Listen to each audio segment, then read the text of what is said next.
Yes. Good morning, students. This video is useful for BA and BCom first year.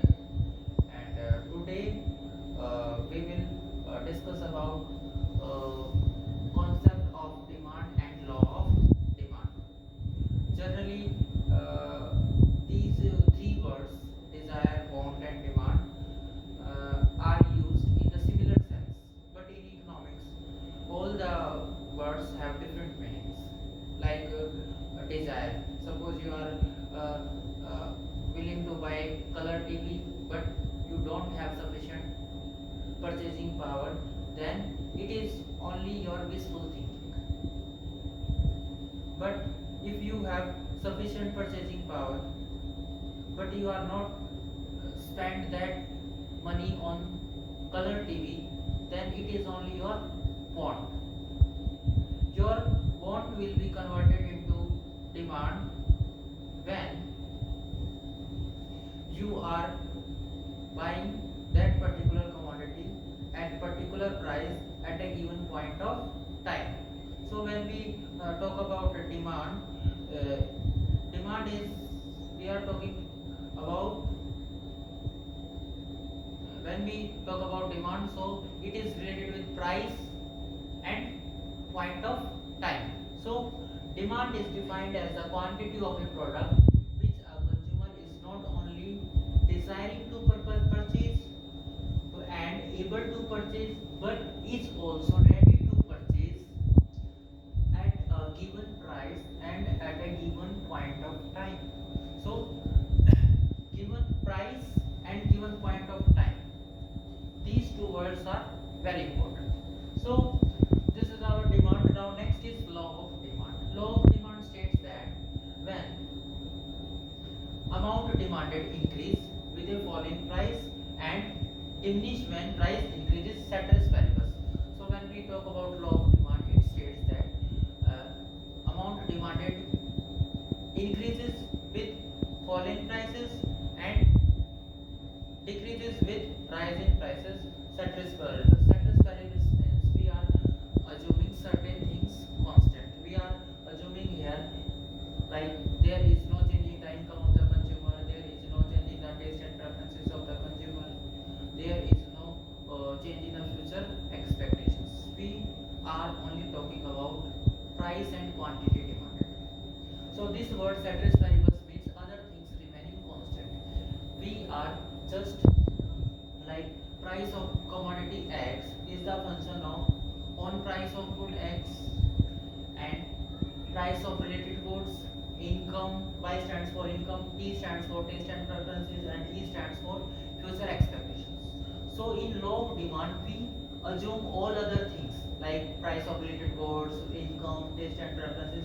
All these things are constant.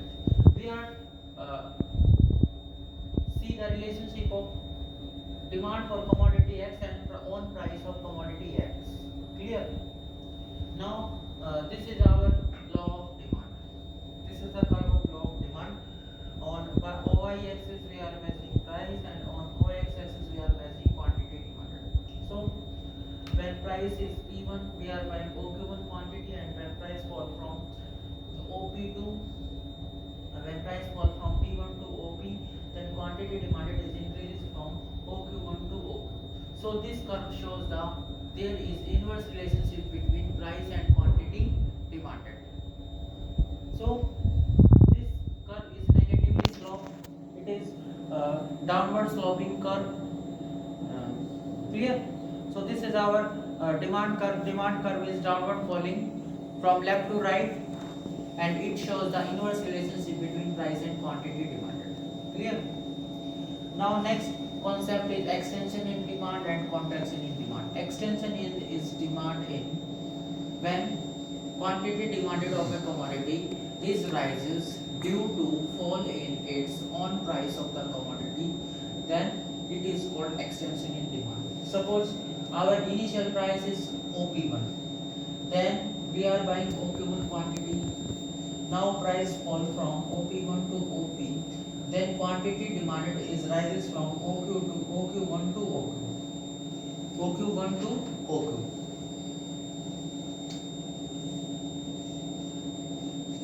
So this movement from A point to B point on the same demand curve, it is called extension in demand, and this is due to fall in its own price of the commodity. Clear? This is due to a fall in on price of the commodity. Here we assume all other things remaining constant.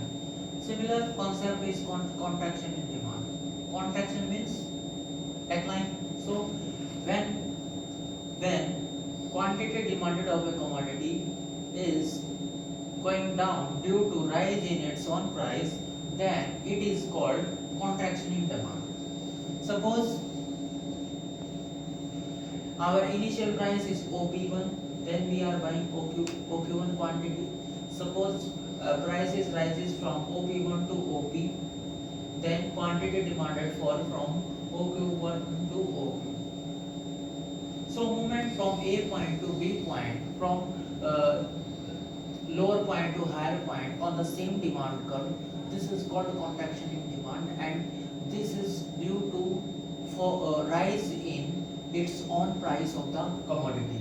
So movement from lower point to higher point on the same demand curve, it is called contraction in demand, and movement from higher point to lower point on the same demand curve, this is called extension in demand, and both are called movement along the demand curve.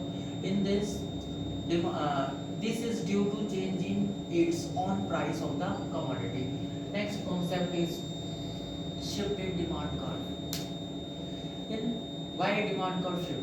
Here we keep price as constant and all other factors will change. Like income of the consumer is increases, taste and preferences of the consumer is favorable for that commodity or favorable or unfavorable of that commodity. Future expectations will change. So when we talk about this shift in demand curve, here price is constant. D1 is our initial demand curve. Suppose consumer income is increases. Like price of apple is 50 per kg and we are buying 1 kg apple.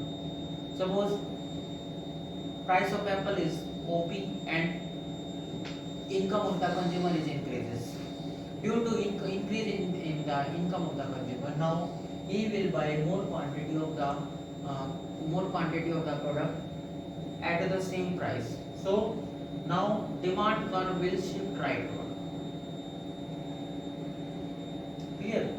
In the same way, suppose price of apple is OP, but due to fall in income of the consumer, demand curve will shift leftward. Now he will buy less quantity of the product at the same price. So demand curve will shift leftward. So shift in demand curve is due to changing in other factors, not the price. Here price is constant and all other factors are variable, all other factors are changing. But extension in contraction, price is changing and all other factors are constant, but in shift all other factors are changing and price is constant. Clear? Okay, thank you.